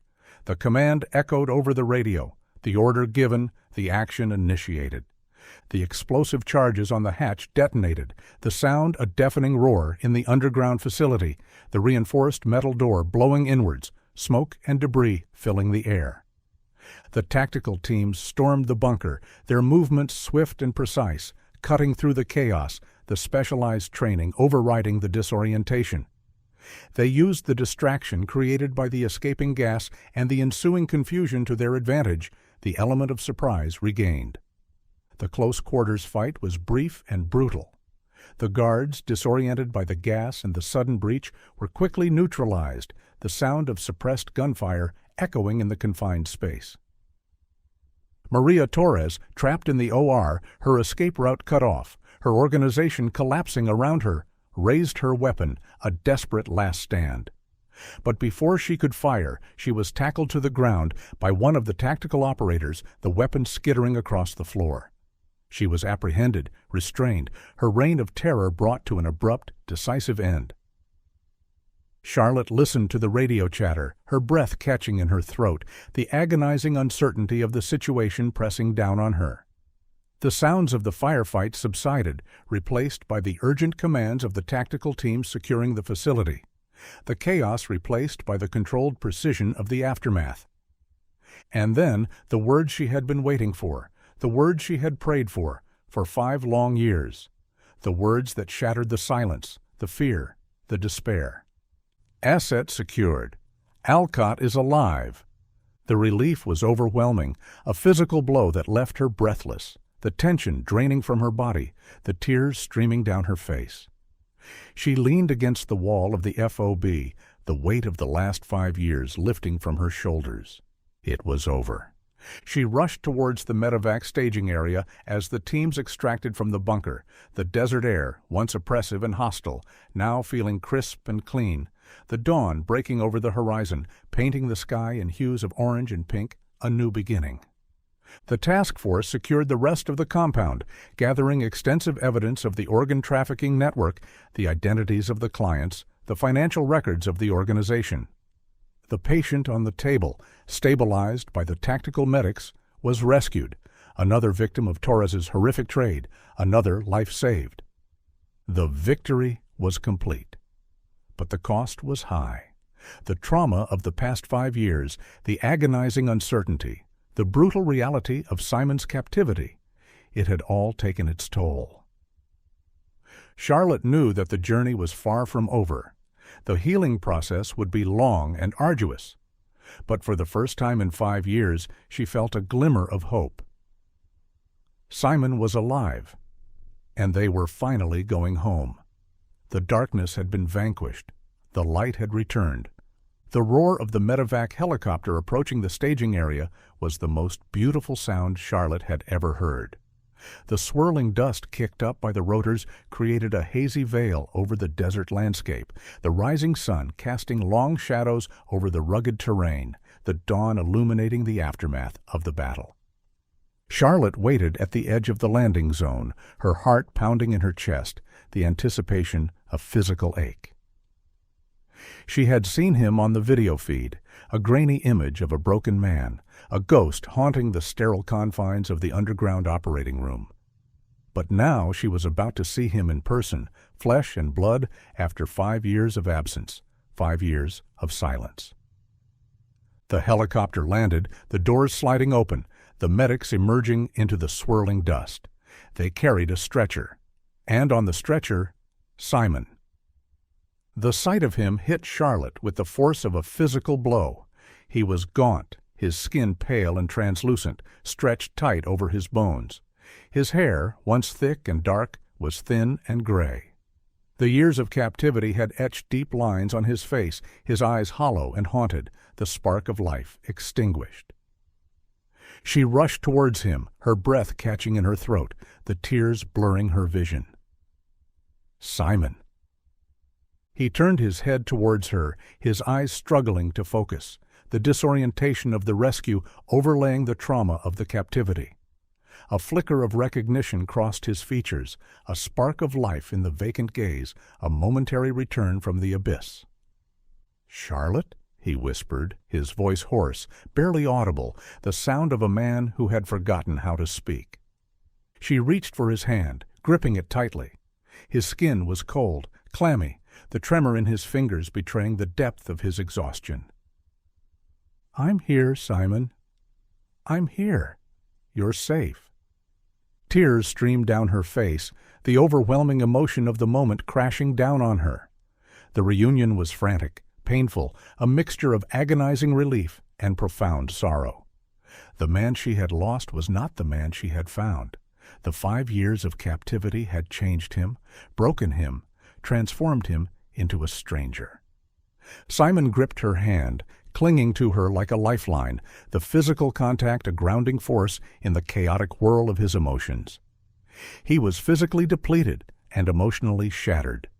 The immediate shock of the rescue, the sudden transition from the darkness of the bunker to the bright light of the desert sun, was overwhelming.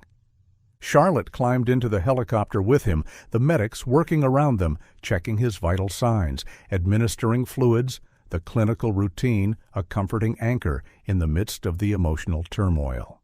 She recognized the signs of profound trauma, the vacant stare, the trembling hands, the shallow breathing, the 1,000-yard stare of a soldier returning from the battlefield. She administered a mild sedative, her touch gentle and reassuring, the familiar gesture a reminder of the life they had shared, the connection that had survived the years of separation. She began the slow, painstaking process of bringing him back, of coaxing him out of the darkness, of reminding him of the light. As the helicopter lifted off the ground, leaving the desert and the horrors of the compound behind, Charlotte looked down at the rugged landscape, the scene of the battle, the place where Simon had been held captive for 5 years. The hidden fortress, the underground bunker, the sterile prison. The task force was still securing the compound, gathering evidence, dismantling the organization that had destroyed their lives. The victory was hard won, the cost immeasurable. Charlotte turned her attention back to Simon. He was asleep now, his breathing more regular, the tension slowly draining from his body, the sedative providing a temporary respite from the horrors of his memories. She knew the road ahead would be long and difficult. The physical recovery was only the beginning. The psychological scars, the trauma of the captivity, the guilt of his forced complicity, it would take years to heal. The man she loved was broken, and she had to find a way to put the pieces back together. But as she held his hand, the warmth of his skin grounding her in the present moment, she felt a flicker of hope. They had survived. They were together. And that was all that mattered. The healing process had begun. The journey home had started. Weeks later, the sterile environment of the San Antonio Medical Center felt like a sanctuary, a safe haven from the darkness of the desert compound. Simon was in the ICU, slowly regaining his strength, the physical wounds beginning to heal, the malnutrition and dehydration addressed with intravenous fluids and specialized nutrition. But the psychological trauma remained a gaping wound, a chasm of darkness that threatened to swallow him whole. The nightmares, the flashbacks, the paralyzing anxiety. The ghosts of the last 5 years haunted his every waking moment. Charlotte remained by his side, a constant presence, a beacon of hope, in the midst of the despair. She navigated the delicate balance between supporting him and giving him the space he needed to process the unimaginable horrors he had endured. She was his advocate, his protector, his connection to the world outside the sterile confines of the hospital room. Slowly, agonizingly, Simon began to speak. The words came in fragments, disjointed narratives of the past 5 years, a fractured mosaic of trauma and survival.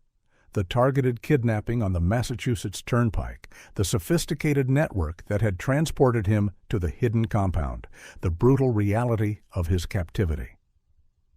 The isolation, the threats, the constant fear of death. He recounted the forced surgeries, the endless cycle of violence and exploitation, the crushing guilt of his compliance. He had survived by compartmentalizing, by detaching himself from the horrific reality of his actions, by focusing on the technical aspects of the surgeries, the precision of the incisions, the delicate balance of life and death. But the detachment had come at a cost. He had lost a part of himself in the darkness, his humanity eroded by the systematic dehumanization of his captivity. "I didn't know if I would ever see you again," he confessed one evening, his voice trembling with emotion, the vulnerability in his eyes heartbreaking. "I thought I was already dead." A ghost in a machine. He explained the ID card. It was his final desperate act of defiance, a calculated risk taken when he realized his usefulness was coming to an end. He had overheard Torres discussing his replacement, the new surgeon they had trained, the liquidation of the primary asset. He knew he was going to die. He had hidden the card inside Victor, knowing it would cause a problem, knowing it was the only way to send a message to the outside world, a gamble that relied on the eventual failure of his own surgical work. "I risked a life to save my own," he whispered, the guilt etched on his face, the moral injury of his actions weighing heavily on him. "I violated the most fundamental principles of medicine, the oath I took. I became a monster." Charlotte held his hand, her heart aching for him, the depth of his pain unfathomable. "You did what you had to do to survive, Simon. You are not responsible for their crimes. You are a victim, not a perpetrator." The healing process was slow, non-linear. There were days when Simon would withdraw, consumed by the darkness of his memories, the silence stretching agonizingly. And there were days when he would reach out, clinging to Charlotte like a lifeline, the connection between them a fragile thread of hope. Victor Ramos, recovering in the same hospital, requested a meeting with Simon. The encounter was tense, emotional. Victor, still struggling with the physical and psychological trauma of the forced nephrectomy, confronted the man who had mutilated him, the surgeon who had stolen a part of his body. But as Simon recounted the horrors of his captivity, the forced complicity, the desperate gamble he had taken to save them both, Victor's anger gave way to a profound understanding, a shared recognition of their victimization. "You saved me," Victor said, his voice thick with emotion, the forgiveness in his eyes a balm to Simon's wounded soul. "You gave me a chance to expose them, to bring them down. You gave me a second chance at life." Victor agreed to testify against the organization, his testimony crucial in securing the convictions of Maria Torres and her associates. The shared trauma forged an unlikely bond between the two men, a connection born from the darkness of their shared experience, a testament to the resilience of the human spirit. For Charlotte, the ordeal had forged a new, fierce purpose, the realization of the vulnerabilities in the international medical supply chain, the ease with which criminal organizations could exploit the system, the globalization of the black market organ trade. It ignited a fire within her. She began advocating against medical trafficking, using her expertise to identify the loopholes, the weaknesses, the areas where the system could be strengthened. She worked tirelessly, driven by the memory of Simon's captivity and the realization that countless others were still trapped in the darkness, their voices silenced, their suffering ignored. The resolution was not a return to the life they had before.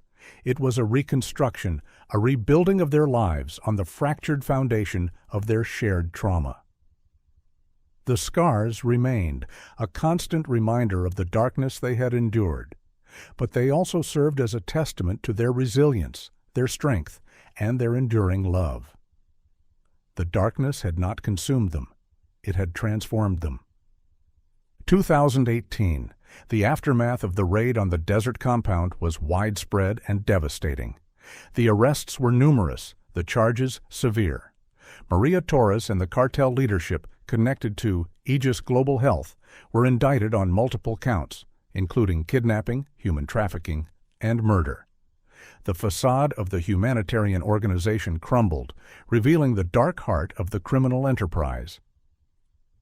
The evidence gathered from the compound exposed the vast scope of the international organ trafficking ring. The financial records, the client lists, the communication logs.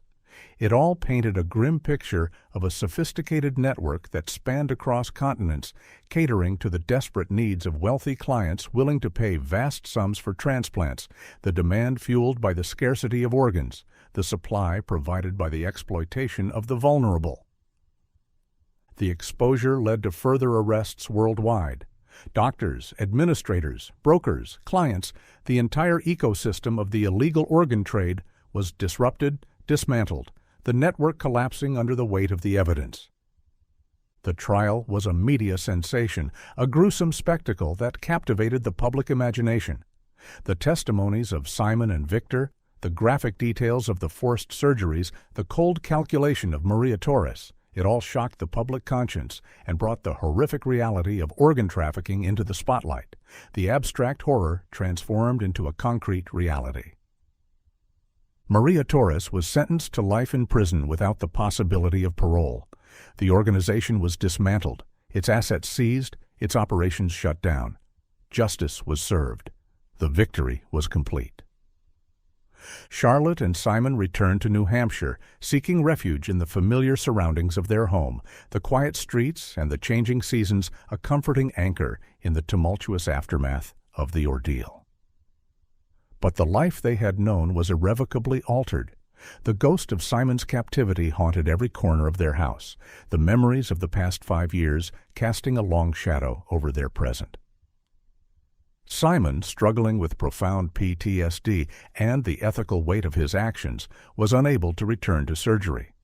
The hands that had once performed miracles were now trembling, unsteady, a constant reminder of the horrors they had been forced to commit. The operating room, once his sanctuary, was now a source of paralyzing anxiety, the sterile environment triggering flashbacks of the underground bunker. They struggled to reconnect, navigating the complex terrain of their shared trauma. The silence between them often loud, filled with unspoken words and unresolved emotions. The healing process was slow, arduous, marked by setbacks and small victories. But they found a fragile hope in their shared survival, a bond forged in the crucible of their ordeal, a love that had endured the ultimate test. Charlotte continued her advocacy work, her voice becoming a leading force in the fight against medical trafficking. She traveled the world, speaking at conferences, lobbying governments, working with international organizations to strengthen the regulations and oversight of the medical supply chain. She transformed her pain into purpose, her anger into action. Her work gave her a sense of meaning, a way to channel the trauma of the ordeal into something positive, something transformative. Years passed. The scars remained, but the wounds began to heal. Simon found a new path, teaching medicine at the university, sharing his expertise with a new generation of doctors, emphasizing the ethical responsibilities and the moral imperatives of their profession. He found fulfillment in shaping the future of medicine, in ensuring that the next generation of surgeons understood the sanctity of the human body, the importance of the Hippocratic Oath. They found a new rhythm, a new normal, a life defined not by the darkness of the past, but by the resilience of the human spirit and the enduring power of love. The Alcott maneuver, once a symbol of chaos and desperation, had become a testament to their survival, a reminder that even in the darkest of times, there is always hope. a reminder that the human spirit, even when broken, can heal.